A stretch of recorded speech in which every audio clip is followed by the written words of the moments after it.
이것은 단순한 천재성을 넘어선 신께서 내리신 경이로운 선물과 같았습니다. 버클리 음대 전체가 발칵 뒤집힐 만한 사건이었습니다. 단 3분 동안 이어진 한국 소년의 피아노 연주가 1,500명에 달하는 관객들에게 집단적인 감정적 동요를 야기하며 오열하게 만든 것입니다.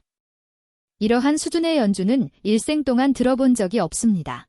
라고 사람들은 입을 모았습니다. 그의 섬세한 손가락 움직임에는 슬픔의 깊이와 희망의 메시지가 복합적으로 공존하고 있었습니다. 그 누구도 예상하지 못했습니다. 매일같이 중국인이라 불리며 끊임없이 조롱당하던 한국인 학생, 이서준의 손끝에 이토록 강력하고 압도적인 예술적 재능이 숨겨져 있었다는 것을 말입니다. 과연 어떤 처절하고 절박한 사연이 이 어린 소년의 음악 속에 내재되어 있었기에 심지어 노골적인 차별을 일삼던 헨리 스톤 교장마저 자신의 자리에서 물러나게 만들었을까요? 세대를 초월하고 문화를 관통하는 그 감동적인 순간이 지금 바로 펼쳐집니다. 이서준은 웨스트브룩 아카데미의 시끄러운 교내 소음 속에서 어깨를 움츠리고 고개를 숙인 채 마치 투명 인간이 되려는 듯 필사적으로 노력하고 있었습니다. 바로 그때 교무실 옆 게시판에 부착된 한 장의 종이가 그의 시선을 강렬하게 사로잡았습니다. 그 종이에는 커다란 글씨로 이서준 재능 발표회 피아니스트 행사 오프닝이라고 명시되어 있었습니다. 그는 등골을 타고 차가운 한기가 흐르는 것을 느꼈습니다. 이서준은 단언컨대 자신을 그 행사에 등록한 적이 없었기 때문입니다. 결국 저 아시아 녀석이 공개적으로 망신당하는 걸 보게 되겠군. 제이슨 마이어의 조롱 섞인 웃음소리가 이서준의 등 뒤에서 메아리 쳤고 그 웃음소리는 복도 전체로 빠르게 번져나갔습니다. 서준은 침을 꿀꺽 삼키고는 살짝 떨리는 손으로 게시판에서 그 종이를 뜯어냈습니다. 가슴 깊은 곳에서부터 거대한 공포감이 솟아오르는 것을 느꼈습니다. 도대체 헨리 스톤 교장이 어떻게 나의 피아노 실력을 알아냈을까?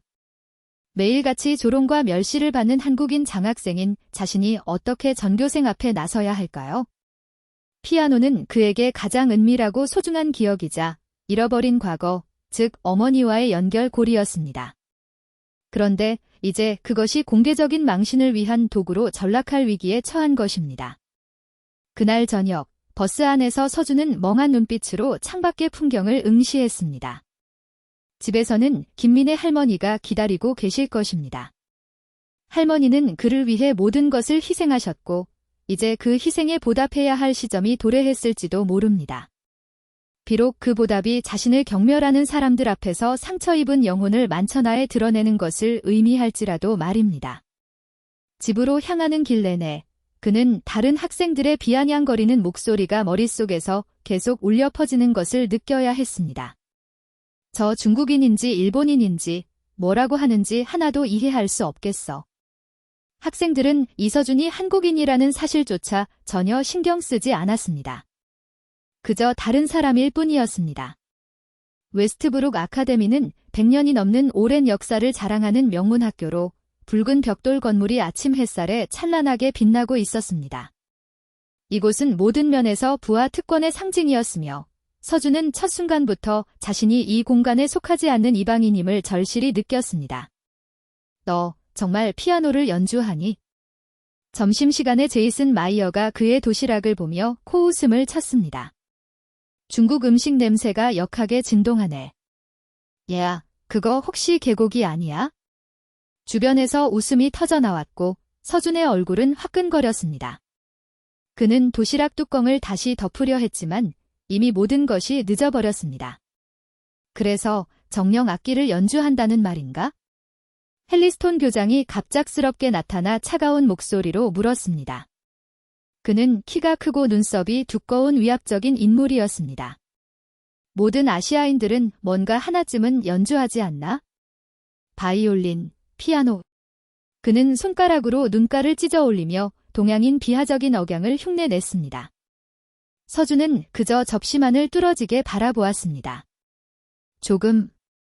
피아노를 칩니다. 선생님. 교장은 크게 비웃었습니다. 곧 그 사실을 확인해 보겠군. 그는 그렇게 말하고는 휙 돌아서 자리를 떠났습니다. 서준은 그 말에 숨겨진 의미가 무엇인지 의아해하며 남은 점심시간 내내 음식을 거의 입에 대지 못했습니다. 그는 첫날부터 이미 직감하고 있었습니다. 웨스트브룩에서의 생활이 자신이 상상했던 것보다 훨씬 더 고난의 연속이 될 것이라는 사실을 말입니다. 아파트에 도착하자 서준은 잠시 문 앞에서 걸음을 멈췄습니다. 할머니에게 이 굴욕적인 상황을 어떻게 설명해야 할까요? 어떻게 이 모욕적인 상황을 피할 수 있을까요? 문을 열기 직전 그는 깊게 숨을 들이마셨습니다. 할머니의 주름진 얼굴에 실망감을 안겨드릴 수는 없었습니다. 서준아, 왔니? 할머니의 따뜻하고 정겨운 목소리가 그를 맞이했습니다. 서준은 가방을 내려놓으며 억지로 미소를 지어 보였습니다. 그러나 김민혜 할머니의 예리한 눈은 속일 수 없었습니다. 할머니는 손자의 무거운 어깨를 한눈에 알아보셨고 오늘도 학교에서 분명 좋지 않은 일이 있었음을 확신하셨습니다. 오늘은 어땠니? 할머니가 조심스럽게 물으셨습니다. 서준은 대답 대신 구겨진 게시판의 종이를 할머니께 내밀었습니다. 할머니의 눈이 크게 확대되었습니다. 그녀는 영어를 완벽하게 이해하지는 못했지만 피아니스트라는 단어는 명확히 알아볼 수 있었습니다. 그리고 손자의 얼굴에 드리워진 깊은 그림자 또한 말입니다. 내일 설명해 드릴게요, 할머니. 지금은 조금 쉬고 싶어요. 할머니는 고개를 끄덕이셨습니다. 하지만 서준은 알고 있었습니다. 내일이 오면 그는 중대한 결정을 내려야만 할 것입니다. 도망칠 것인가, 아니면 맞서 싸울 것인가. 좁은 주방에서는 구수한 된장찌개의 향기가 진하게 풍겨왔습니다. 그것은 고향의 향기였습니다. 부엌 창문 너머로 저녁 노을이 웨스트브룩의 하늘을 붉게 물들이고 있었고 서준은 문득 부산의 석양을 떠올렸습니다. 그날 밤 서준은 재능 발표회 공지문을 몇 번이고 다시 정독했습니다. 일주일 후 금요일 저녁 7시 스트브룩 강당. 이제 그에게는 단 일주일의 시간만이 남아 있었습니다. 하지만 어떻게 대처해야 할지 전혀 갈피를 잡을 수 없었습니다. 침대에 누워 천장을 바라보며 그는 돌아가신 어머니 박수아를 떠올렸습니다. 어머니라면 이런 상황에서 어떻게 하셨을까? 그는 어머니의 온화한 미소와 항상 당당하게 서준아라고 말씀하시던 목소리를 기억했습니다. 하지만 모든 것이 자신을 거부하는 이곳에서 어떻게 당당할 수 있을까요? 새벽녘, 그는 꿈을 꾸었습니다. 어머니가 피아노 앞에 앉아 연주하는 모습이었습니다. 그 멜로디는 오랫동안 그의 마음속에 봉인되어 있던 쇼팽의 녹턴이었습니다. 꿈속에서 어머니는 그를 바라보며 잔잔하게 미소 지었습니다. 내 음악은 바로 너의 목소리야, 서준아. 서준은 식은땀을 흘리며 잠에서 깨어났습니다. 가슴이 세차게 두근거렸고 오랫동안 건반 위에서 춤추지 않았던 그의 손가락이 저절로 움직이는 듯 다시 피아노를 갈망하는 듯 했습니다. 아침이 되자 스트브룩 아카데미로 향하는 버스 안에서 서준은 창밖을 바라보며 깊은 상념에 잠겼습니다. 버스가 학교에 가까워질수록 그의 불안감은 더욱 커져갔습니다. 오늘도 그들은 나를 중국인이라고 부르며 비웃겠지. 오늘도 나는 구석에 앉아 혼자 점심을 먹을 거야. 그리고 이제 그들은 일주일 후 자신이 무대에서 망신당할 것을 노골적으로 기대하고 있었습니다. 학교에 도착하자마자 그는 캐서린 모리슨 영문학 선생님의 교실로 발길을 옮겼습니다. 모든 교사들 중에서 오직 모리슨 선생님만이 그에게 진정한 관심과 배려를 보여주었기 때문입니다. 실례합니다. 모리슨 선생님. 서준이 조용히 교실 문을 두드렸습니다. 서준, 어서 들어오렴. 모리슨 선생님의 밝고 환한 미소가 그를 맞이했습니다. 무슨 일이니? 서준은 잠시 망설였습니다. 하지만 그는 반드시 누군가에게 이 이야기를 털어놓아야만 했습니다. 할머니에게 더 많은 걱정을 안겨드리고 싶지는 않았습니다. 선생님, 이번 재능 발표회에 제가 등록되어 있습니다. 저는 신청한 적이 없습니다. 모리슨 선생님의 얼굴에 의아함이 스쳤습니다. 그래, 누가 등록한 거니? 스톤 교장 선생님이요. 서준은 나지막이 대답했습니다. 하지만 태평양을 건너는 12시간 동안 서준은 미래에 대한 두려움과 막연한 기대가 뒤섞인 채 잠들지 못했습니다. 그가 알지 못했던 것은 그 두려움이 현실이 되기까지 그리 오랜 시간이 걸리지 않을 것이라는 사실이었습니다. 미국에 도착한 첫날, 스트브룩에서 3블록 떨어진 곳에 위치한 낡은 아파트 건물 3층에 서준과 김민혜 할머니의 작은 보금자리가 마련되었습니다. 미국인들 사이에서 리틀 코리아라고 불리는 이 지역은 고향에서 멀리 떨어진 아시아 이민자들의 안식처였습니다. 이곳에서 서준은 더 이상 이방인이 아니었습니다. 학교에서 겪는 굴욕적인 나날들 이후에 찾아오는 유일한 안식처였죠. 키 작은 김씨 할아버지가 운영하는 작은 식료품점에서 김민혜 할머니는 한국 떡과 전통 과자를 만들어 판매했습니다. 그녀의 뛰어난 솜씨는 한국인들 사이에서뿐만 아니라 미국인 손님들도 그녀의 떡 케이크와 약과를 사러 일부러 찾아올 정도로 인기가 있었습니다. 김민혜 여사는 요리를 하는 중에도 끊임없이 영어 공부에 매진했습니다. 다양한 색깔의 노트에 새로운 단어들을 꼼꼼히 적어가며 불굴의 의지로 새로운 언어를 배워나갔습니다. 서준아, 오늘은 결단력 디터머네이션이라는 단어를 배웠단다. 어떤 일을 하겠다고 굳게 마음먹는 것이라는 뜻이야. 김민혜 할머니가 저녁 식사를 준비하며 자랑스럽게 말했습니다. 나는 결단력 있는 할머니지. 서준은 미소 지었습니다. 네, 세상에서 가장 결단력 있는 할머니세요. 그날 저녁, 서준은 일기장에 한국어로 자신의 심경을 기록했습니다. 엄마, 제가 해낼 수 있을지 모르겠어요. 하지만 실패하더라도 엄마의 고귀한 기억을 기리기 위해 노력할게요. 지금은 피아노를 치고 싶지 않아요. 그럴 용기가 없어요. 하지만 그들에게 보여주고 싶어요. 한국인이라는 이유로 저를 조롱하는 그들에게 제가 누구인지 당당하게 보여주고 싶어요. 웨스트브룩 아카데미에서의 첫 주는 고통 그 자체였습니다. 서준은 매일 2개의 다른 세계를 오가는 느낌이었습니다. 학교에서는 외톨이 아시아 소년, 집에서는 할머니의 자랑스러운 손자. 이 두 정체성 사이에서 그는 점점 더 혼란스러워졌습니다. 캐서린 모리슨의 영문학 수업은 유일한 위안이었습니다. 그녀는 서준의 영어가 서툴러도 인내심 있게 기다려주었고 때로는 수업 후에 남아 그의 장문을 도와주기도 했습니다. 문학은 언어를 넘어선 영역이란다. 서준. 감정은 어떤 언어로든 번역될 수 있어. 모리슨 선생님의 그 말은 큰 위로가 되었습니다. 하지만 다른 수업들은 악몽 같았습니다. 특히 점심시간은 가장 견디기 힘든 시간이었습니다. 얘야, 아시안. 내 도시락에서 또 그 역겨운 냄새가 나는데. 제이슨 마이어가 서준의 테이블로 다가와 코를 막았습니다. 진짜 냄새나. 서준은 고개를 숙인 채 김밥을 조용히 씹었습니다. 반응하지 않는 것이 최선의 방어다라고 생각했습니다. 들었어. 이번 재능 발표회에 그가 이름 올렸다. 피아노 친다고. 제이슨의 친구 마크가 말했습니다. 나랑 내기할래? $5 걸고 무대에서 얼마나 버틸지. 난 30초도 안 될 거라고 봐. 제이슨이 큰 소리로 웃었습니다. 서준은 귀가 뜨거워졌지만 계속해서 음식에만 집중했습니다. 하지만 속으로는 억누를 수 없는 분노가 끓어올랐습니다. 그들이 알지 못하는 것은 한때 자신이 서울예술고등학교에 입학할 정도로 재능 있는 피아니스트였다는 사실이었습니다.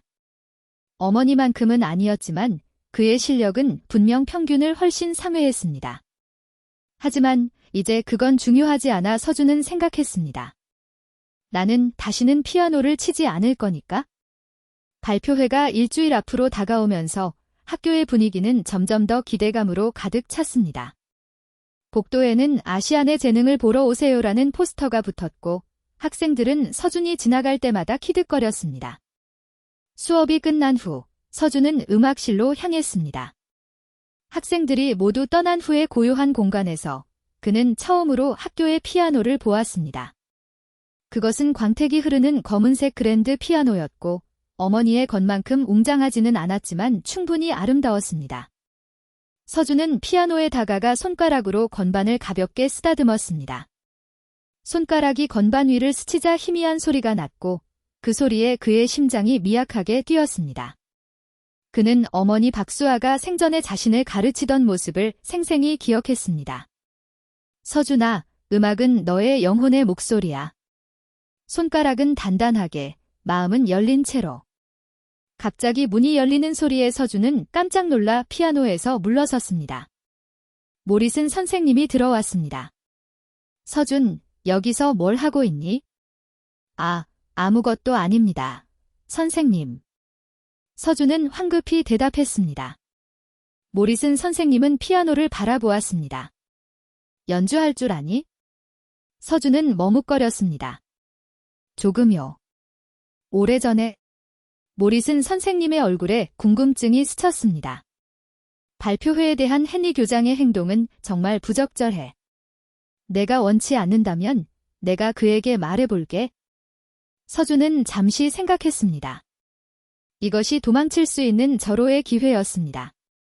하지만 갑자기 그는 제이슨 마이어와 다른 학생들의 조롱하는 얼굴, 그리고 김민혜 할머니의 자랑스러운 얼굴을 떠올렸습니다. 괜찮아요, 선생님. 서준이 마침내 말했습니다. 제가 해볼게요. 모리슨 선생님의 눈이 커졌습니다. 정말로 확신하니? 서준은 고개를 끄덕였습니다. 그는 확신하지 못했지만 도망치는 것보다는 당당히 맞서 싸우는 편이 옳다고 느꼈습니다. 그의 마음 깊은 곳에서는 어머니의 목소리가 들려왔습니다. 내 음악은 내 목소리야, 서준아. 집으로 돌아가는 길, 서준은 발걸음이 이전보다 가벼워진 것을 느꼈습니다. 그는 여전히 두려웠지만 이제 명확한 목표가 생겼습니다. 그들에게 자신이 누구인지, 그리고 자신의 음악이 무엇인지 보여주는 것. 아파트에 도착하자 김민혜 할머니가 현관에서 그를 맞이했습니다. 웬일로 표정이 밝구나? 할머니가 물었습니다. 서준은 잠시 망설이다가 결단을 내렸습니다. 할머니, 제가 학교 발표회에서 피아노를 연주하게 되었어요. 김민혜 여사의 눈이 크게 확대되었습니다. 정말이니? 그런데 내 피아노는? 알아요, 할머니. 오랫동안 치지 않았어요. 하지만 이제 다시 시작해야 할 것 같아요. 그는 깊게 숨을 들이마셨습니다. 엄마를 위해서, 그리고 저 자신을 위해서요. 할머니의 눈에 눈물이 고였습니다. 그녀는 무언가 말하려 했지만 그저 손자를 힘껏 안아주었습니다. 그 포옹 속에는 말로 표현할 수 없는 수많은 감정이 담겨 있었습니다. 그날 밤, 서준은 서랍 깊숙이 숨겨두었던 어머니 박수아의 악보를 꺼냈습니다. 쇼팽의 녹턴, 어머니가 가장 아끼던 곡이었습니다. 손가락으로 악보를 쓰다듬으며 그는 처음으로 오랫동안 숨겨왔던 뜨거운 눈물을 흘렸습니다. 캐서린 모리스는 15년 동안 문학을 가르쳐온 베테랑 교사였습니다. 그녀는 새로운 한국인 학생의 고립된 모습과 깊은 슬픔을 주목하고 있었습니다. 보통 10대들이 보이는 우울함과는 확연히 다른 더 깊고 뿌리 깊은 슬픔이 서준의 눈에 담겨 있음을 그녀는 정확히 알아차렸습니다. 수업이 끝난 후 모리슨 선생님은 서준을 따로 불렀습니다. 서준, 재능 발표회에 참가한다고 들었어. 서준은 긴장한 채로 고개를 끄덕였습니다. 제가 신청한 게 아니에요, 선생님. 스톤 교장 선생님이. 그는 말끝을 흐렸습니다. 모리슨 선생님은 눈살을 찌푸렸습니다. 헨리 스톤 교장의 비열한 의도를 그녀는 이미 간파하고 있었습니다. 정말로 피아노를 치니? 그녀의 목소리는 부드럽고 다정했습니다. 전에 쳤습니다. 여기 오기 전까지는요. 서준의 목소리에 담긴 억눌린 무언가가 모리슨 선생님의 호기심을 자극했습니다. 나를 따라와 보렴. 모리슨 선생님은 서준을 음악실로 데려갔습니다. 방 한가운데에는 웅장하고 광택나는 검은색 그랜드 피아노가 놓여 있었습니다. 오후의 햇살이 창문을 통해 들어와 피아노의 표면에 아름답게 반사되었습니다. 뭔가 들려줄 수 있을까? 모리슨 선생님이 물었습니다. 서준은 잠시 머뭇거리다가 피아노 앞에 조심스럽게 앉았습니다. 내 어머니는 항상 말씀하셨잖니.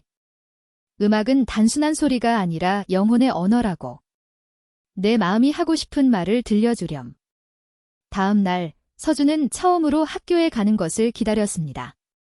수업이 끝나면 음악실에서 연습할 수 있다는 생각에 그의 발걸음은 가벼웠습니다. 하지만 학교 복도에서 그는 여전히 학생들의 따가운 시선을 느꼈습니다. 제이슨 마이어와 그의 친구들은 서준이 지나갈 때마다 핑퐁 소리를 내거나 동양인 비하적인 억양을 흉내내며 비웃었습니다. 야, 피아노 소년. 내가 $50를 걸었어. 내가 무대에서 공황 발작을 일으킬 거라고. 제이슨이 소리쳤습니다. 서준은 그들을 무시하며 묵묵히 걸어갔습니다. 이제 그의 마음속에는 그 어떤 조롱보다도 더 중요한 새로운 목표가 자리 잡고 있었습니다. 바로 피아노를 통해 자신의 잃어버린 목소리를 되찾는 것이었습니다. 모릿은 선생님의 영문학 수업에서 그녀는 정체성에 관한 시, 랭스턴 휴즈의 나도 미국을 노래한다를 읽었습니다. 서준은 그 시에 깊이 공감했습니다. 그 또한 자신만의 방식으로 미국을 노래하고 싶었습니다. 한국인으로서, 이민자로서, 그리고 피아니스트로서. 수업이 끝난 후 모릿은 선생님은 서준을 불렀습니다. 스톤 교장과 이야기했지만 그가 내 등록에 대해 사과할 생각은 없어 보여.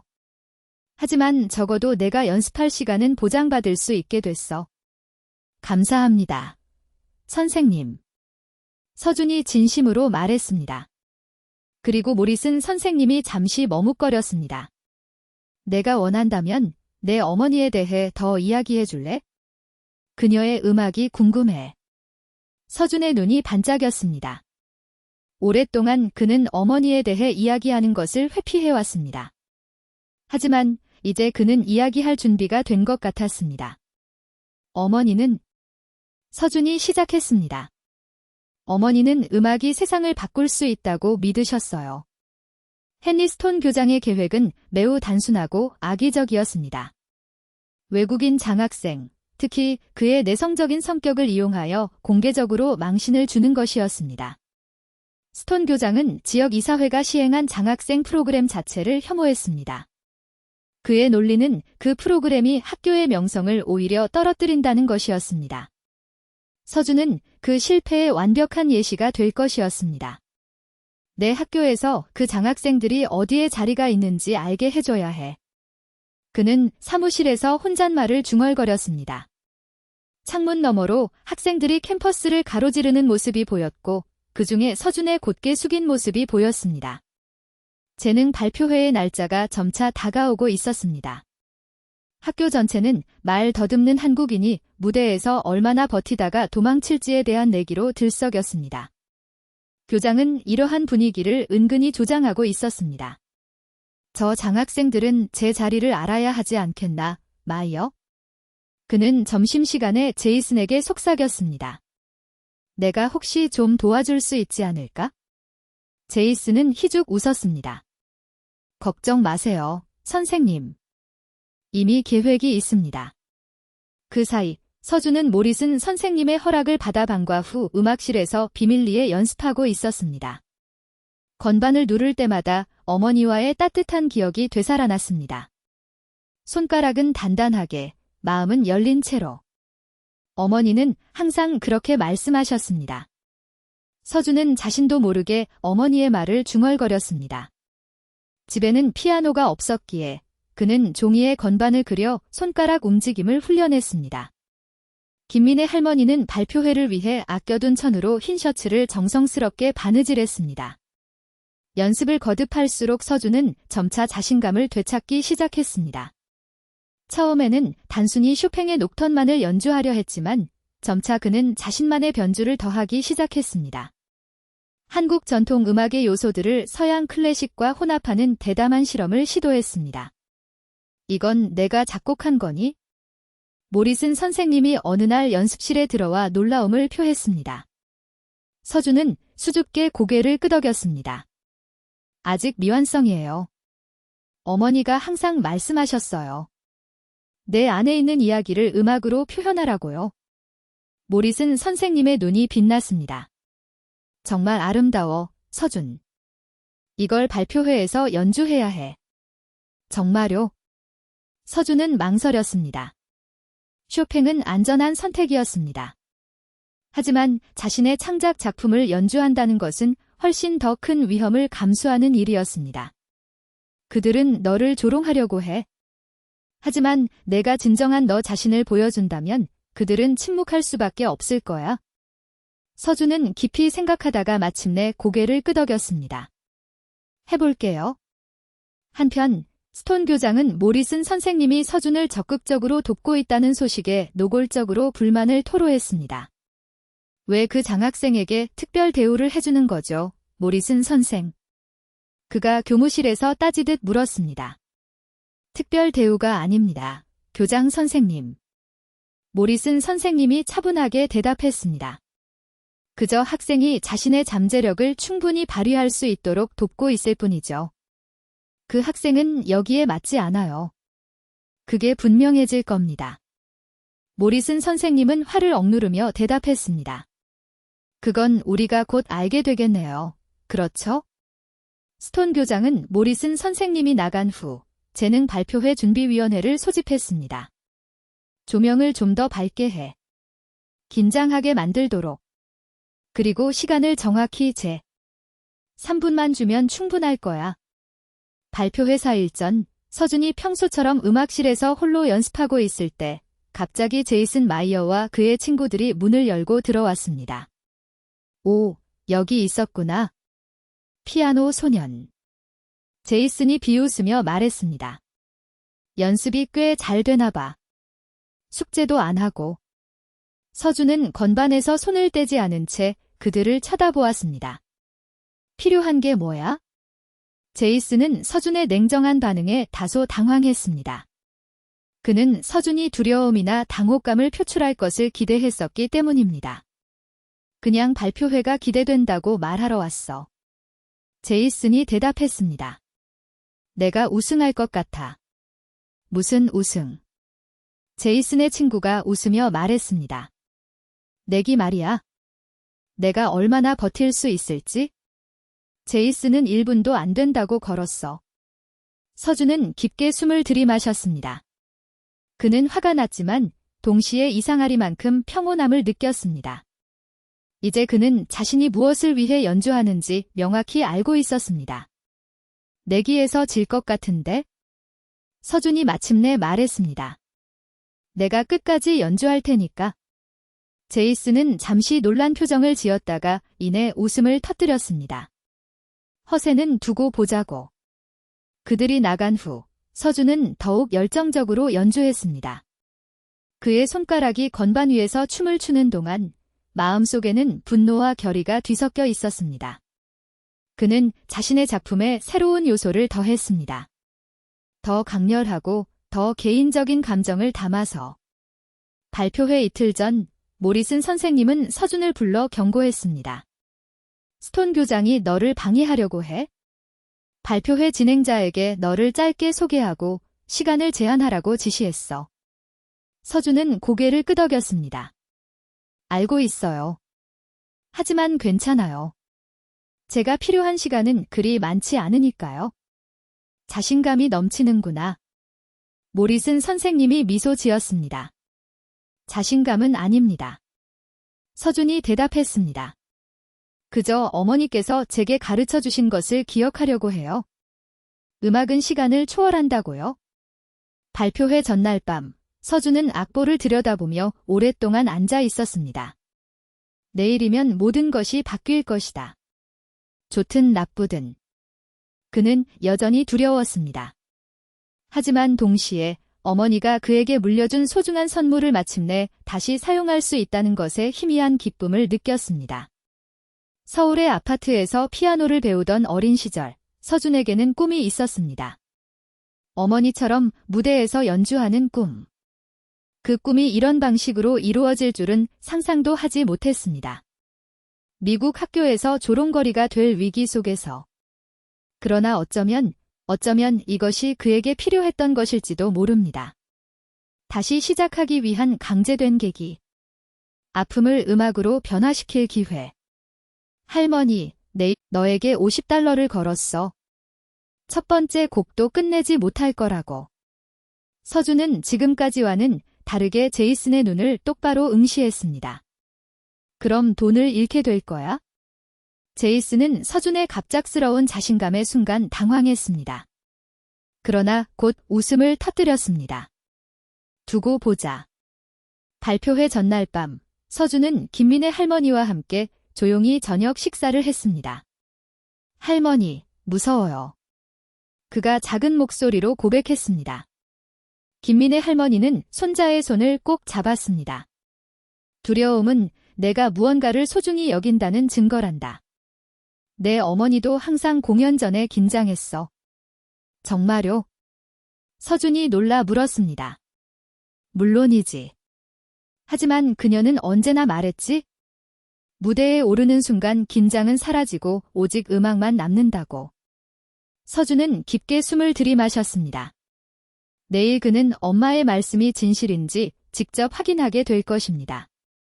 발표회 당일 아침, 서준은 일찍 일어나 창밖을 바라보았습니다. 날씨는 맑았고 하늘은 파랗게 펼쳐져 있었습니다. 그는 어머니가 가르쳐준 손가락 운동을 하며 마음을 가다듬었습니다. 학교에 도착했을 때 그는 모든 학생들의 시선이 자신에게 쏠리는 것을 느꼈습니다. 어떤 이들은 키득거렸고 다른 이들은 호기심 어린 눈으로 바라보았습니다. 소피아는 복도 건너편에서 그에게 작은 미소를 보냈습니다. 수업 시간은 어느 때보다 길게 느껴졌습니다. 서준은 어머니의 악보를 계속 펼쳐보며 마음속으로 연주했습니다. 그는 더 이상 두렵지 않았습니다. 대신 이상한 평온함이 그를 감쌌습니다. 점심시간에 소피아가 그의 테이블로 다가왔습니다. 오늘 밤 연주할 거야? 그녀가 물었습니다. 서준은 고개를 끄덕였습니다. 제 곡이요. 어머니에 관한 곡. 소피아는 잠시 생각에 잠겼습니다. 그들이 내 음악을 듣고 뭐라고 생각할지 두렵지 않아? 두려워요. 서준이 솔직히 대답했습니다. 하지만 더 이상 숨기고 싶지 않아요. 제 이야기를, 제 음악을. 용기 있네? 소피아가 말했습니다. 내가 바이올린을 연주할 때 부모님은 항상 바쁘셔서 오시지 못해. 하지만 내 할머니는 오실 거지? 네. 할머니는 절대 놓치지 않으세요. 소피아의 눈에 약간의 부러움이 스쳤습니다. 그럼 두 분을 위해 연주하는 거네. 네, 제 어머니와 할머니. 그리고 저 자신을 위해서도요. 서준이 덧붙였습니다. 오후 수업 중에 갑자기 스톤 교장의 목소리가 교내 방송으로 울려 퍼졌습니다. 오늘 저녁 재능 발표회에 대한 안내입니다. 모든 출연자는 3분 이내로 공연을 마쳐야 합니다. 시간 제한을 지키지 않는 학생은 무대에서 즉시 내려와야 함을 명심하세요. 교실에서 제이슨과 그의 친구들이 키득거렸습니다.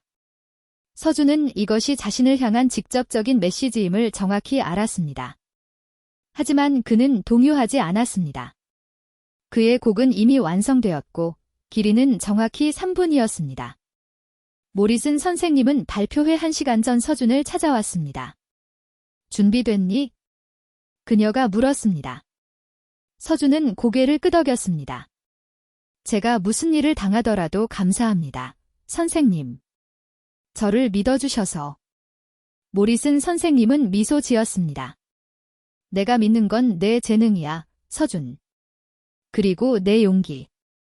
그때 소피아가 갑자기 음악실로 들어왔습니다. 그녀의 표정이 다급했습니다. 서준. 제이슨이 널 방해하려고 계획하고 있어?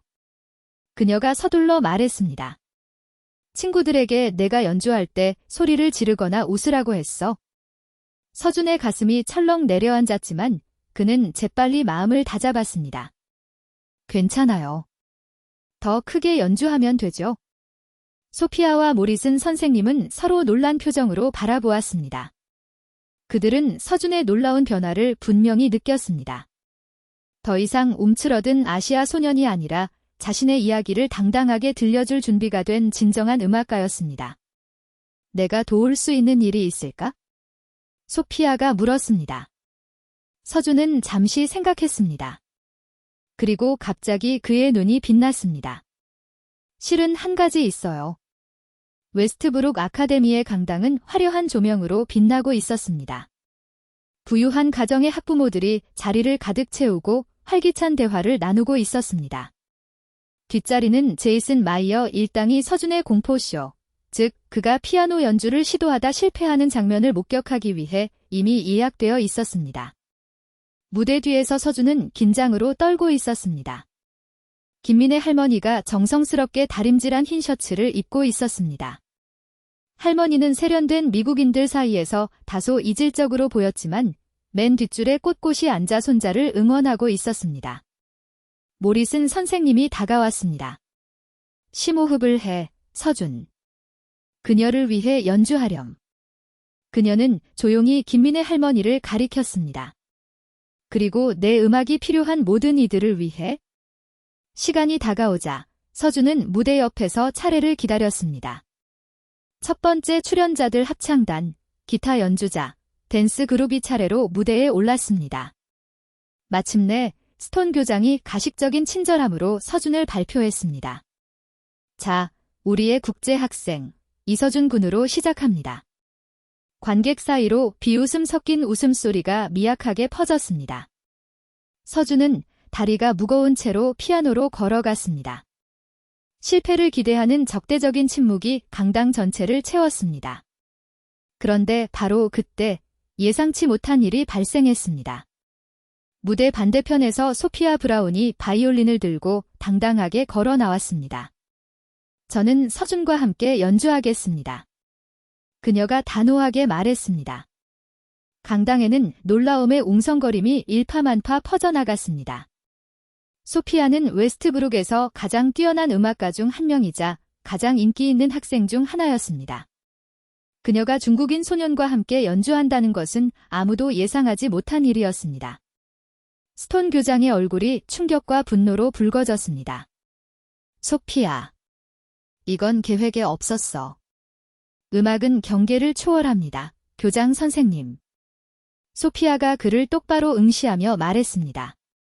그리고 우리는 준비가 되어 있어요. 서준은 소피아를 바라보았습니다. 그녀는 자신감 있는 미소를 지어 보였습니다. 그들은 지난 이틀 동안 서준의 자작곡을 바이올린 듀엣으로 편곡하기 위해 비밀리에 만났던 것입니다. 서준의 손가락이 차가운 건반에 닿았습니다.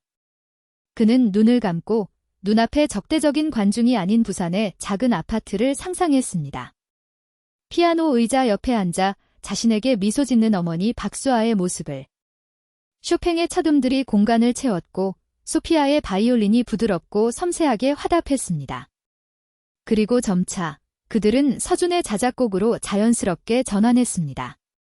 그것은 회복할 수 없는 상실, 그러나 그 상실을 통해 피어난 희망을 이야기하는 멜로디였습니다.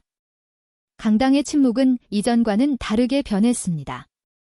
이제는 실패에 대한 기대가 아닌 경외감이었습니다. 서준과 소피아가 다른 이들이 보지 못했던 무언가를 함께 창조하고 있었습니다. 처음에는 몇몇 학생들이 비웃음을 참으려 했지만 음악이 계속되자 웃음은 완전히 사라졌습니다. 대신 모든 시선이 무대에 고정되었습니다. 제이슨 마이어조차 입을 다물고 연주에 집중하고 있었습니다. 피아노와 바이올린이 마치 진지한 대화를 나누는 듯 했습니다. 때로는 서준의 피아노가 깊은 슬픔을 표현하며 주도했고, 때로는 소피아의 바이올린이 희망의 멜로디를 이끌었습니다. 두 학기, 두 문화, 두 이야기가 완벽하게 하나로 어우러졌습니다. 스톤 교장은 자신의 자리에서 불안하게 몸을 움직였습니다. 그는 서준이 준비되지 않은 채 무대에서 망신당하는 모습을 기대했었습니다. 하지만 지금 일어나고 있는 일은 그의 예상과 정반대였습니다. 마지막 음이 울릴 때 서준은 천천히 눈을 떴습니다. 첫 줄에 앉은 모릿은 선생님의 얼굴에는 자랑스러운 미소가 번져 있었습니다. 몇 초 동안 숨막히는 침묵이 이어졌습니다. 그리고 폭발적인 박수가 터져 나왔습니다. 그것은 조롱이 아닌 진심 어린 열렬한 갈채였습니다. 처음에는 조심스럽게, 그리고 점점 강도를 더해갔습니다. 모리슨 선생님은 물러서지 않았습니다. 서준의 재능은 우리 학교 역사상 가장 뛰어난 것 중 하나입니다. 그를 배제하는 것은 학생들에게 잘못된 메시지를 전달하는 겁니다. 내 학교에서 무슨 메시지를 전달할지는 내가 결정합니다. 모리슨 씨. 다음 날 아침, 서준은 문이 굳게 잠겨있는 음악실 앞에 서 있었습니다. 문에 걸린 메모에는 음악부 학생들만 사용 가능이라고 적혀 있었습니다. 그의 가슴이 무너졌습니다. 그가 매일 연습하던 곳, 어머니의 기억이 살아있던 유일한 장소가 이제 닫혀버린 것입니다. 걱정하지 마. 뒤에서 소피아의 목소리가 들렸습니다. 대안을 찾을 거야. 서준은 희미하게 미소 지었지만 그의 마음은 여전히 무거웠습니다. 단 한 번의 성공이 그의 상황을 완전히 뒤바꿀 수는 없을 것입니다. 스톤 교장이 그의 음악을 묵살하려는 한 그의 싸움은 계속될 것입니다. 그러나 서준은 이제 혼자가 아니었습니다. 김민의 할머니, 모리슨 선생님, 그리고 이제 소피아와 몇몇 학생들이 그의 편이었습니다. 아마도 그것만으로도 충분할지도 모릅니다. 그날 오후, 서준의 집 우편함에 도착한 편지 한 장이 그의 운명을 다시 한번 뒤흔들었습니다. 시립음악원에서 온 공식 초청장이었습니다. 모리슨 선생님이 그의 발표회 영상을 시립음악원에 보냈던 것입니다. 이게 뭔지 알아요, 할머니? 서준이 떨리는 손으로 편지를 들고 물었습니다. 김민의 할머니는 안경을 쓰고 영어로 된 편지를 힘겹게 읽었습니다. 오디션, 장학금. 그녀의 목소리가 흥분으로 커졌습니다. 다음 날 아침, 그들은 가장 좋은 옷을 입고 시립음악원으로 향했습니다. 웅장한 건물은 높은 창문과 유명 음악가들의 사진이 가득한 복도로 이루어져 있었습니다. 서준과 김민의 할머니는 리사 킹 원장에게 맞이되었습니다. 그녀는 국제적으로 존경받는 피아니스트였습니다. 이렇게 어린 나이에 이런 감정적 성숙함을 보이는 것은 매우 드뭅니다. 킹 원장이 서준의 발표회 영상을 분석하며 말했습니다. 당신의 테크닉에서는 한국 학파의 영향이 느껴지네요. 서준은 누군가가 그것을 알아차렸다는 사실에 놀라 고개를 끄덕였습니다. 어머니가 서울 국립음악원에서 공부하셨어요. 킹 원장이 미소 지었습니다. 쇼팽의 움직임에 대한 접근법에서 그 영향이 보입니다. 오디션은 다음 달로 예정되었습니다. 전액 장학금의 기회였습니다.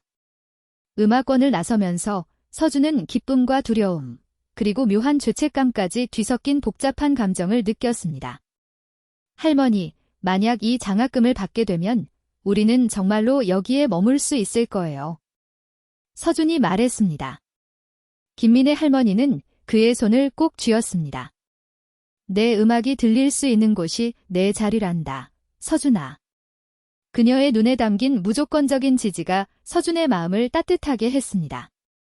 하지만 그는 아직 중대한 결정을 내려야 했습니다. 웨스트브룩을 떠나 음악원으로 가는 것이 옳은 선택일까요? 스톤 교장과의 싸움을 중단하고 도망치는 것이 아닐까요? 학교에서 소식은 빠르게 퍼졌습니다. 모리슨 선생님은 그를 교무실로 불러 축하했습니다. 난 항상 내가 특별하다는 걸 알고 있었어, 서준. 음악원은 내 재능에 걸맞은 곳이야. 그러나 모리슨 선생님의 눈에는 슬픔도 있었습니다. 그녀는 서준이 웨스트브룩을 떠나게 될지도 모른다는 것을 알고 있었습니다. 며칠 후, 스톤 교장이 서준을 사무실로 불렀습니다. 서준은 안으로 들어서며 손바닥에 땀이 배는 것을 느꼈습니다. 안 깨나. 교장이 가식적인 미소를 지으며 말했습니다. 시립음악원에서 오디션을 본다고 들었네. 서준은 긴장하며 고개를 끄덕였습니다. 매우 영광스러운 일이지. 교장이 계속했습니다. 사실 난 내가 웨스트브룩을 떠나는 게 최선이라고 생각하네. 우리 학교는 내 재능을 충분히 발전시켜 줄 수 없을 테니까. 서준은 교장의 얼굴에서 숨겨진 진실을 읽을 수 있었습니다. 그는 단지 서준을 학교에서 제거하고 싶었을 뿐입니다. 참, 다음 주 하나 된 목소리 행사는 취소되었다고 알려드려야겠군. 스톤이 덧붙였습니다. 그 행사는 서준이 새로운 작품을 선보일 예정이었던 자리였습니다. 예산 문제로 말이야. 서준은 입술을 깨물었습니다. 그는 화가 났지만 이 순간에는 침착함을 유지해야 했습니다. 이해합니다. 선생님. 그가 공손하게 대답했습니다. 하지만 제가 오디션 결과가 나올 때까지 웨스트브룩에 남아있어도 괜찮겠죠? 스톤의 표정이 굳어졌습니다. 물론이지. 넌 여전히 우리 학생이니까? 그의 목소리에는 갈등을 숨기지 못하는 불만이 묻어났습니다. 학교를 나서며 서준은 깊은 숨을 내쉬었습니다. 그는 이제 두 가지 길 사이에서 선택해야 했습니다. 음악원으로 가서 새 출발을 하는 것, 아니면 웨스트브룩에 남아 스톤 교장과 그의 편견에 맞서 싸우는 것. 잔디밭 피아노 작전은 소피아가 비밀 계획에 붙인 이름이었습니다. 서준의 재능과 이야기에 깊이 감명받은 웨스트브룩 아카데미 학생들이 조용히 조직되기 시작했습니다. 스톤이 행사를 취소했다고? 그럼 우리가 직접 하면 되지. 소피아가 방과 후 몇몇 학생들을 불러 모아 말했습니다. 우리 학교에는 피아노 천재가 있는데 그를 침묵시키는 건 범죄나 다름없어. 이전에 서준을 괴롭히던 제이슨 마이어도 그 자리에 있었습니다. 그는 이전 행동에 대한 후회로 자신의 앰프를 제공하겠다고 나섰습니다. 내가 틀렸어. 그가 인정했습니다. 그리고 이제 스톤에게 우리가 더 이상 그냥 따르지 않는다는 걸 보여줄 때야. 기술 동아리가 음향을 맡겠다고 약속했고 스포츠팀은 의자 배치를 담당하기로 했습니다. 모리슨 선생님은 조용히 음악원에서 피아노를 빌리는 것을 도왔습니다. 학교 밖에서 진행되는 비공식 학생 활동에 관여할 수는 없어. 그녀가 웃으며 말했습니다. 하지만 만약 우연히 학교 뒤 잔디밭에 피아노가 나타난다면 그건 내가 알바 아니지. 서준은 여전히 불안했지만 친구들의 열렬한 지지에 용기를 얻어 더욱 열심히 연습했습니다. 어느 날 밤 소피아가 특별한 것을 가져왔습니다. 도서관 아카이브에서 이걸 찾았어. 그녀가 태블릿을 건네며 말했습니다. 그것은 디지털화된 한국 신문이었습니다. 사고 전 어머니 박수아의 마지막 연주 사진이 실려 있었습니다. 우아한 검은 드레스를 입고 그랜드 피아노 앞에 앉아 환하게 웃고 있는 어머니의 모습. 서준은 떨리는 손가락으로 화면을 만졌습니다. 어떻게 이걸 찾았어? 소피아가 미소 지었습니다. 한국 피아니스트들에 대해 검색해서. 내 어머니는 유명한 분이셨더라, 서준. 조용한 눈물이 서준의 뺨을 타고 흘렀습니다. 그는 어머니를 다시 보는 것이 이렇게 고통스러울 줄 몰랐습니다. 하지만 동시에 그것은 그에게 새로운 힘을 불어넣었습니다. 그날 밤, 그는 어머니의 이미지에 영감을 받아 열정적으로 작곡했습니다. 그의 새로운 곡은 형태를 갖추기 시작했습니다. 단순한 상실에 관한 것이 아니라 죽음을 초월한 영원한 연결에 관한 곡이었습니다. 이건 내 최고의 작품이 될 거야. 연습을 듣고 난 후 모리슨 선생님이 말했습니다. 내 어머니의 영혼이 여기에 있어? 잔디밭 콘서트 하루 전 스톤 교장이 서준을 다시 불렀습니다. 승인되지 않은 콘서트에 대한 소문을 들었네. 그가 날카롭게 말했습니다. 참여하는 것은 심각한 규칙 위반이 될 거야. 음악원 입학에도 영향을 미칠 수 있지? 서준은 이전과 달리 눈을 내리깔지 않고 교장을 똑바로 쳐다보았습니다. 그는 교장의 위협이 단순한 빈말이 아니라는 것을 알았지만 더 이상 두렵지 않았습니다. 존경하는 마음을 담아 말씀드리자면, 선생님. 그가 침착하게 대답했습니다. 음악은 위반이 아닙니다. 음악은 다리입니다. 서준은 교장의 사무실을 떠났습니다. 스톤은 서준의 새로운 자신감에 놀라 말을 잃었습니다. 저녁이 되자 서준은 긴장했지만 결의에 차 있었습니다. 김민의 할머니가 그의 방에 들어왔습니다. 그녀의 손에는 특별한 것이 들려 있었습니다. 이것은 내 어머니의 것이었단다. 그녀가 하얀 천을 펼쳤습니다. 그것은 한복 저고리였습니다. 하얀 비단에 섬세한 파란색 자수가 놓인. 내일 이거 입고 연주하렴. 박수아가 사랑했던 한국 전통 요소들이 서양 음악과 절묘하게 어우러졌습니다. 두 세계 사이에 선 소년, 그리고 할머니의 숭고한 이야기를 담고 있었습니다. 관중들은 마치 마법에 걸린 듯 미동도 하지 않았습니다. 어머니들은 자녀들의 손을 꼭 잡았습니다. 평소에는 휴대폰만 들여다보던 10대들도 이제 눈물을 글썽이며 연주를 듣고 있었습니다. 연주 중간에 놀라운 일이 일어나기 시작했습니다. 수십 명의 사람들이 휴대폰을 꺼냈습니다. 사진을 찍기 위해서가 아니라 메시지를 보내기 위해서였습니다. 엄마 사랑해요. 보고 싶어요. 모든 것에 감사해요. 몇몇은 전화를 걸어 오랫동안 하지 못했던 진심 어린 말을 속삭이고 있었습니다. 음악에 깊이 몰입한 서준은 자신의 용기가 미치는 영향을 알지 못했습니다. 마지막 음이 밤 공기에 울려 퍼졌을 때 몇 초간 깊은 침묵이 이어졌습니다. 함께 나눈 감동의 순간에 대한 경건한 존중이었습니다. 그리고 폭발적인 박수가 터져 나왔습니다. 사람들은 기립 박수를 보냈습니다. 어떤 이들은 서로를 껴안았고 또 다른 이들은 눈물을 닦고 있었습니다. 뭔가 놀라운 일이 일어났습니다. 한 수줍은 한국 소년이 대리석 궁전 같은 학교와 100년 전통이 해내지 못한 일을 해냈습니다. 그는 엘리트 학교 웨스트브룩 아카데미를 인간화시켰습니다. 서준이 무대에서 내려오자 김민의 할머니가 그를 힘껏 안아주었습니다. 할머니의 눈에서는 자랑스러운 눈물이 흘렀습니다. 내 어머니가 봤단다. 그녀가 속삭였습니다. 그녀가 들었어. 그 순간 서준은 깨달았습니다. 음악은 단순한 소리가 아니라 영혼을 연결하는 강력한 달이라는 것을. 그리고 오늘 밤 그는 자신의 영혼만이 아닌 모든 이의 영혼을 연결했습니다. 서준의 연주가 끝난 잔디바대는 이전과는 완전히 다른 분위기가 감돌았습니다.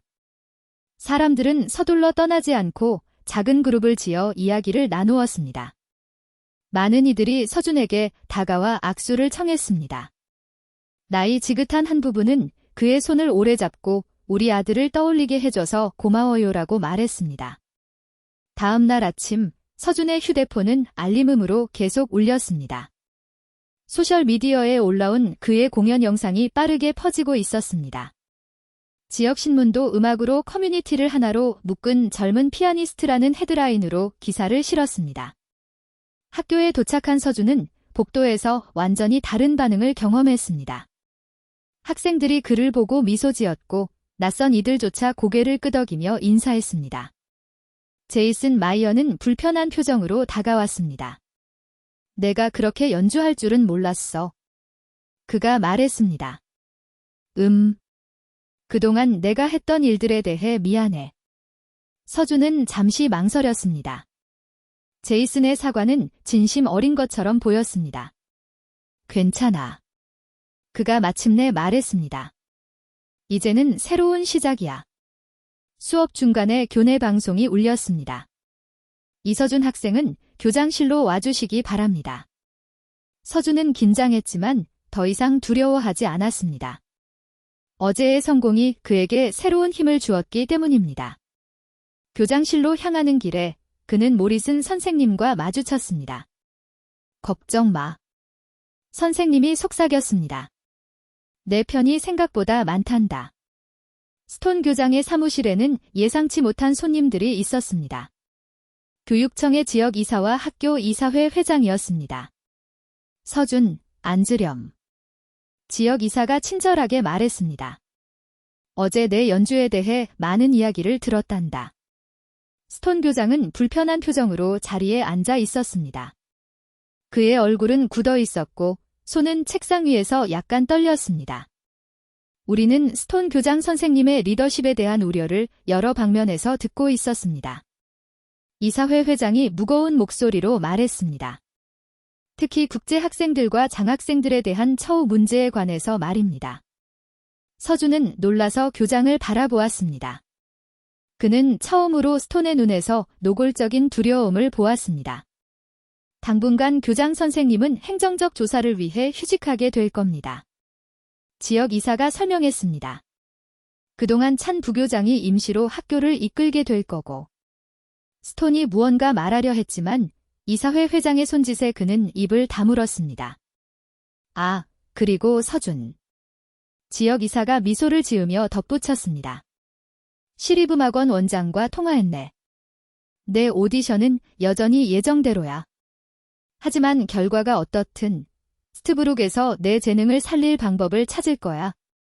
서준이 사무실을 나오자 찬 부교장이 기다리고 있었습니다. 그녀는 온화한 미소를 지닌 아시아계 미국인이었습니다. 서준, 잠시 이야기 좀 할까? 그녀가 자신의 사무실로 그를 안내했습니다. 먼저, 어제 연주는 정말 아름다웠어. 내 부모님은 중국에서 오셨는데 내 음악에서 나도 고향을 느꼈단다. 찬 부교장은 책상 위에 종이 한 장을 펼쳤습니다. 이건 내가 구상 중인 새로운 프로그램이야. 문화교류 음악 프로그램이라고 해서 다양한 문화적 배경을 가진 학생들이 함께 음악을 만들고 배우는 거지. 내가 도와줬으면 해. 서준의 눈이 커졌습니다. 저요. 하지만 너는 그저 학생이 아니야, 서준. 찬 부교장이 따뜻하게 말했습니다. 너는 다리를 놓는 사람이야. 어젯밤 내가 그것을 증명했지? 그날 밤과 오후, 서준은 이제 다시 개방된 음악실로 향했습니다. 피아노 앞에 앉아 어제의 경험이 마음속에 생생하게 맴돌았습니다. 그는 앞으로 어떤 길을 선택해야 할지 깊이 고민했습니다. 음악원으로 갈 것인가, 아니면 웨스트브룩에 남아 변화의 일부가 될 것인가. 문이 살짝 열리며 소피아가 바이올린 케이스를 들고 들어왔습니다. 연습 좀 같이 할까? 그녀가 제안했습니다. 듀엣을 위한 곡을 찾았는데 한국 멜로디와 서양 클래식을 혼합한 것 같아. 서준은 미소 지었습니다. 아마도 답은 이미 그의 앞에 놓여 있는지도 모릅니다. 음악처럼 때로는 다른 경로들이 함께 어우러져 더 아름다운 무언가를 만들어낼 수 있을 것입니다. 지역교육청은 스톤 교장의 차별적 관행에 대한 상세한 보고서를 접수했습니다. 두려움 때문에 말하지 못했던 전직 학생들과 교사들이 이제 용기를 내어 목소리를 내기 시작했습니다. 그가 떠난 후 스트브룩 아카데미는 점차 긍정적인 방향으로 변화하기 시작했습니다. 찬 부교장이 정식 교장으로 취임한 후 첫 번째 조치는 국제학생 장학금 프로그램을 확대하는 것이었습니다. 매월 다문화 행사가 개최되었고 하나된 목소리 콘서트는 연례 행사로 공식화되었습니다. 서준은 시립음악원에서 전액 장학금을 받았지만 스트브룩을 떠나지 않기로 최종 결정했습니다. 시작한 것을 마무리해야 해요. 그가 할머니에게 설명했습니다. 내 마음이 이끄는 대로 하렴. 김민의 할머니가 말했습니다. 내 어머니도 항상 그렇게 하셨지? 이제 서준은 더 이상 복도를 혼자 걷지 않았습니다. 제이슨 마이어는 음악의 힘에 의해 변화된 뜻밖의 친구가 되었습니다. 그는 서준을 밴드 연습에 초대했고 그의 작곡에 진심으로 관심을 보였습니다. 소피아와 서준은 함께 피아노와 바이올린 듀엣을 연습했습니다. 그들의 협업은 학교 공연에서 가장 큰 하이라이트가 되었습니다. 두 악기의 할머니처럼 그들의 우정도 깊어졌습니다. 김민의 할머니는 학교 근처에 작은 한국 다과점을 열었습니다. 그곳은 금세 방과 후 학생들의 인기 있는 만남의 장소가 되었습니다. 미국 학생들은 떡과 한국 차를 맛보며 김민의 할머니에게서 간단한 한국어 인사말을 배웠습니다. 안녕하세요, 김 할머니. 그들은 웃으며 인사했고 김민의 할머니는 그들의 노력에 화답하듯 환하게 웃었습니다. 다음 학기 종업식에서 서준은 다시 웨스트브룩 강당에서 연주했습니다. 이제 그곳은 완전히 다른 분위기였습니다. 연주 전, 그는 자신을 보이지 않는 존재라고 느꼈던 모든 이들과 세상이 보지 못할 때도 우리를 보는 어머니들에게 이 연주를 헌정한다고 말했습니다. 그의 연주는 이번에 기쁨과 희망으로 가득했습니다. 극복과 화해를 축하하는 축제와 같았습니다. 모든 슬픔이 완전히 사라진 것은 아니었지만 그것은 이제 그의 일부가 되어 그를 더 강하게 만들었습니다. 콘서트 후 찬 교장이 특별 발표를 했습니다. 연결의 날이라는 새로운 학교 행사, 더 이상 두려움에 떨던 한국 소년이 아니라 자신의 이야기를 음악으로 당당하게 말할 수 있는 젊은 음악가로 성장했습니다. 연주가 끝난 후 찬 교장이 특별 발표를 했습니다. 오늘 저는 기쁜 소식을 전합니다. 우리 학교의 문화교류 프로그램이 국가교육부에서 혁신교육 모델로 인정받았습니다. 그리고 내년부터 웨스트브룩은 국제음악교류센터를 설립할 예정입니다. 관중들의 박수 속에서 찬 교장은 웃으며 덧붙였습니다. 그리고 이 모든 것은 피아노가 들려준 한 이야기에서 시작되었습니다. 그날 밤 서준과 김민의 할머니는 조용히 저녁 식사를 했습니다.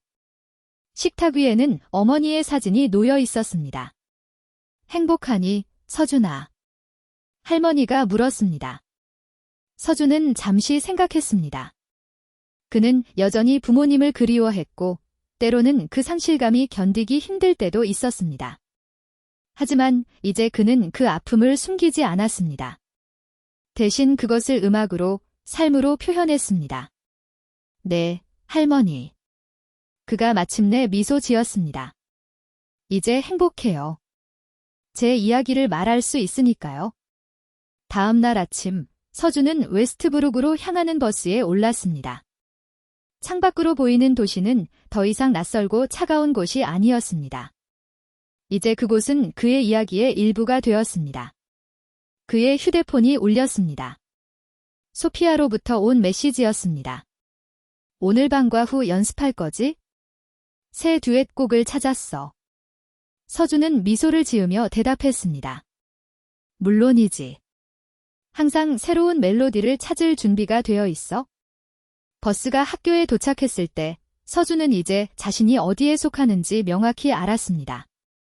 그것은 특정한 장소가 아니라 자신의 음악이 울려 퍼지는 곳이었습니다.